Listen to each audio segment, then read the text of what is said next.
I grew up in a quiet little lane where every house felt like an extension of your own family. And among all the children who ran around playing cricket with broken stumps and handmade balls, there was one boy who stood out, my childhood neighbour, the friend with whom I shared countless memories.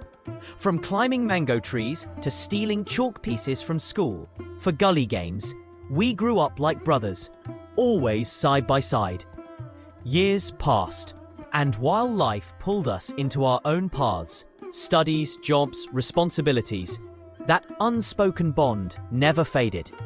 So when his wedding day finally arrived, I felt a strange mixture of nostalgia, pride, and joy, as if someone from my own family was stepping into a new chapter. The wedding hall was decorated with cascades of white and pink flowers hanging gently from above, looking like a shower of blossoms frozen in midair.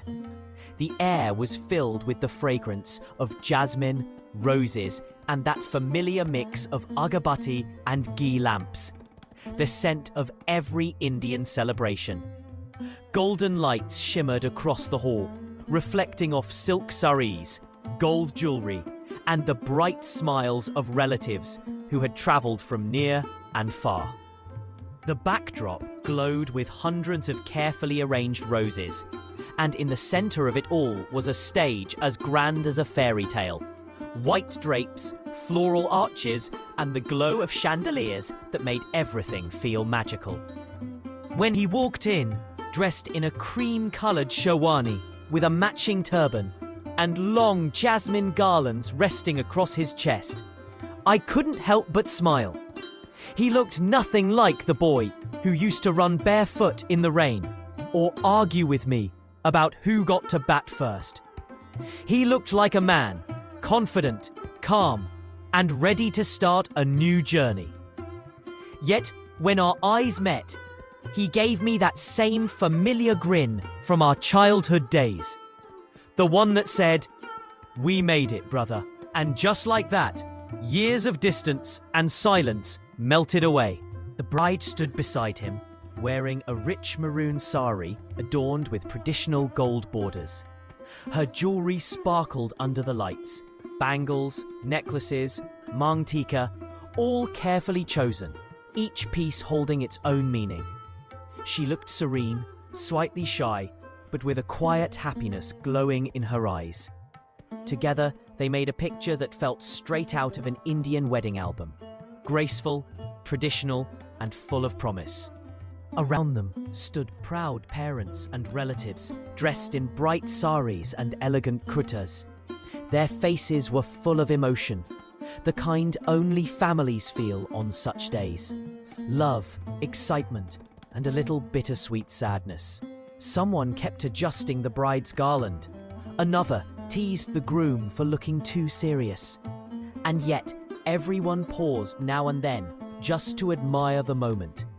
Everywhere I looked, I could see laughter, blessings, and memories being made. As the priest chanted the sacred mantras, the couple exchanged garlands, a moment that brought applause, laughter, and playful teasing from both families. During the mangalsutra ceremony, a hush fell over the hall, and for a moment, time seemed to slow. The soft glow of lamps illuminated their faces as they tied their lives together through the sacred knot.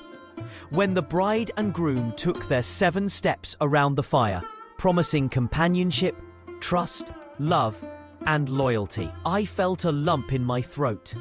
My childhood friend was stepping into a new life, and I was witnessing one of the most meaningful moments of it. Later, when we posed for photos on the stage, I stood beside him, remembering the little boy who once promised me, "When I grow up and get married, you better be there." And there I was, standing beside him, watching that promise come true. The flowers, the lights, the garlands, the smiles. Everything faded into a soft blur as I realized how quickly life changes.